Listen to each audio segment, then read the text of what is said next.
Hello, আসসালামু আলাইকুম viewers. আশা করি সবাই ভালো আছেন। তো আজকের ভিডিওতে আমি আপনাদের যেটি দেখাবো সেটি হচ্ছে declaration of C programming variables এর যে ডিক্লেয়ার করে সেই বিষয়গুলো আমি আপনাদের একটু বিস্তারিত জানাবো। তো ভিউয়ার্স চলুন শুরু করা যাক। তো ভিউয়ার্স আজকে আমি আপনাদের যে জিনিসটি দেখাবো সেটি হচ্ছে declaration of variable in C program. অর্থাৎ ভেরিয়েবল যে কোনো সি প্রোগ্রামিং কোডে এই ভেরিয়েবলসগুলা কিভাবে ডিক্লারেশন করে থাকে। ভেরিয়েবল মিনস হচ্ছে যে কোনো বিষয়ে ভেরি করতে পারে, অর্থাৎ ক্যারি করতে পারে।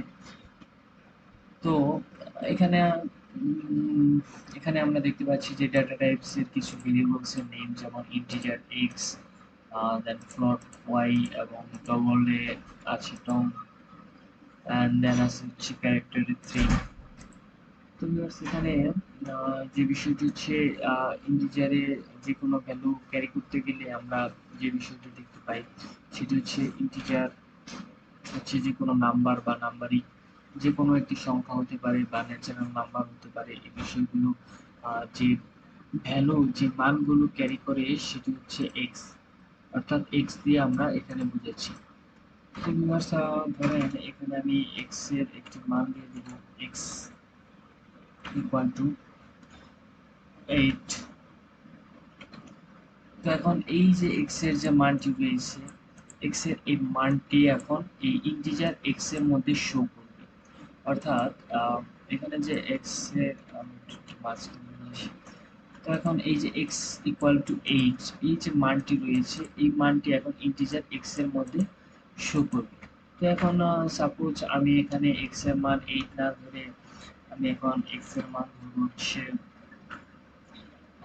590। দেন অবশ্যই একটি সেমিকোলন দিতে হবে। তো এই যে আমি যে মানটা ধরলাম এই x এর মানটি এখন হয়ে যাবে ইন্টিজারে গিয়ে 590। অর্থাৎ এই যে x এর মানটি রয়েছে 590, এই মানটি এখন ভেরি করবে। অর্থাৎ ভেরিয়েবল মানে হচ্ছে ভেরি করা। তো ডাটা টাইপের যে মানগুলো আছে সেই মানগুলো ভেরি করবে। দেন ফ্লোট, আমরা জানি যে যে কোনো ফাংশনের ক্ষেত্রে ফ্লোট ইউজ করা হয়।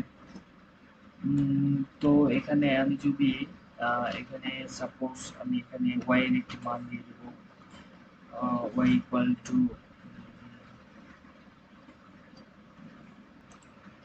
সাপোজ ধরেন আমি এখানে y এর মান দিয়ে দিলাম হচ্ছে 25.89। অর্থাৎ আমরা জানি কি, আমরা জানি হচ্ছে ফ্লোট যে কোনো একটি ভগ্নাংশের মান ক্যারি করে। তো এখানে অবশ্যই সেমিকোলন দিতে হবে। দেন এই যে y এর যে মানটি রয়েছে অর্থাৎ ফ্লোট y গিয়ে এই মানটি ভ্যারি করবে।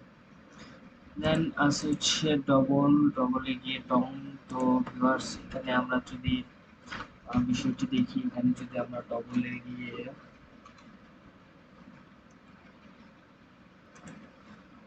এখানে আমরা যদি লিখি এখন ডবলে যে ভেরিয়েবল নেমটি আছে সেটি হচ্ছে টং, অর্থাৎ টং, টং ইকুয়াল টু। এখন আমরা আমরা জানি যে ফ্লোট এবং ডবল দুটি যে কোনো ফ্র্যাকশন বা আমরা বাংলাতে যেটা বলি হচ্ছে ভগ্নাংশ, ভগ্নাংশের ক্ষেত্রে ইউজ করা হয়। তো ফ্লোট ইউজ করা হয় যদি আপনার ভগ্নাংশটি একটু ছোট থাকে তাহলে ফ্লোট ইউজ করা হয়, বা আর আপনার ভগ্নাংশটি যদি একটু বড় থাকে তাহলে অবশ্যই ডবল ইউজ করা হয়। তার জন্য এখন আমি ধরেন টঙের একটি মান নিয়ে নিলাম, ধরেন 1.89। আমি এখানে যে মানটি নিয়েছি এই মানটি ডবল দিয়ে টঙে দিয়ে এই মানটি শো করবে, অর্থাৎ ভ্যারি করবে। এটি আপনারা একটি গ্রাফ চিত্রের মাধ্যমে একটু দেখতে পারেন, দেখাতে পারলে ভালো হতো, বাট এখন আমি সেটি আপনাদের দেখাতে পারছি না। এজন্য আমি আপনাদের মুখে বলে বোঝানোর চেষ্টা করছি। দেন হচ্ছে গিয়া ক্যারেক্টার। আমরা কি জানি? আমরা জানি যে ক্যারেক্টার বলতে যেটি বোঝায় সেটি হচ্ছে যে কোনো লেটার হতে পারে, যে কোনো ওয়ার্ড হতে পারে, যে কোনো বর্ণ হতে পারে। তো এখানে আমরা ক্যারেক্টারে কি নিয়েছি, ক্যারেক্টারের ভেরিয়েবল নেম দিয়েছি থিং, TING, থিং। তো এখানে আমরা থিং ইকুয়াল টু যে কোনো বিষয় লিখতে পারি। আমরা জানি যে কিবোর্ডের যে কোনো ইউনিটকে একটি ক্যারেক্টার ধরা হয়, বা আমরা যে কোনো লেটার নিতে পারি, যে কোনো সংখ্যা নিতে পারি, আমরা যে কোনো কিছু নিই না কেন সে বিষয়ে সেটি ক্যারেক্টার হিসেবে চলে যায়। বাট ক্যারেক্টার লেখার একটি নিয়ম আছে, সেটি হচ্ছে ফার্স্ট কোটেশনের ভিতরে অবশ্যই লিখতে হবে। ধরেন আমি এখন থিং এর মধ্যে লিখবো হচ্ছে এই, তো এটিকে আমাকে ফার্স্ট ক্যারেক্টারের মধ্যে লিখতে হবে এবং সেমিকোলন দিয়ে শেষ করতে হবে। আমি যদি এখন এখানে যে আহ, এই যে কোটেশনটি আছে, এই কোটেশনটি যদি আমি না দিই, তাহলে আমার এই ক্যারেক্টার ভেরিয়েবলটি দিবে না। ক্যারেক্টার ডেটা টাইপের মধ্যে আম, কোনো কিছু শো করবে না বা প্রোগ্রামটি রান হবে না।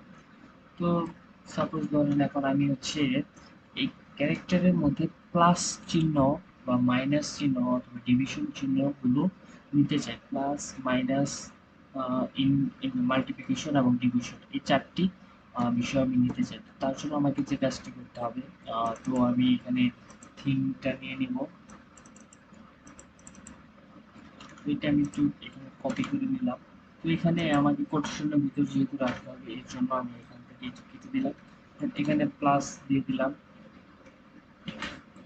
দেন কমা, দেন আবার কোটেশনের মাঝখানে আমি নিয়ে নিলাম মাইনাস, দেন কমা, দেন আবার কোটেশনের মাঝে নিয়ে নিলাম ইনটু, দেন কমা, দেন আবার দুটি কোটেশন, দেন এর মাঝখানে আমি ডিভিশন চিহ্নটি নিয়ে নিলাম। অর্থাৎ আমাকে যদি ক্যারেক্টারের ডাটা টাইপগুলো নির্ণয় করতে হয়, তাহলে আমাকে অবশ্যই এই কোটেশনগুলো ইউজ করতে হবে। তো ভিউয়ার্স, আশা করি বুঝতে পেরেছেন আপনারা কিভাবে ভেরিয়েবলস গুলো কিভাবে ডিক্লারেশন করে সি প্রোগ্রামিং এ। তো আশা করি বিষয়টি আপনাদের কাছে ক্লিয়ার হয়ে গেছে। তো গাইস, এতক্ষণ ভিডিওটি দেখার জন্য ধন্যবাদ। ভালো থাকবেন সবাই।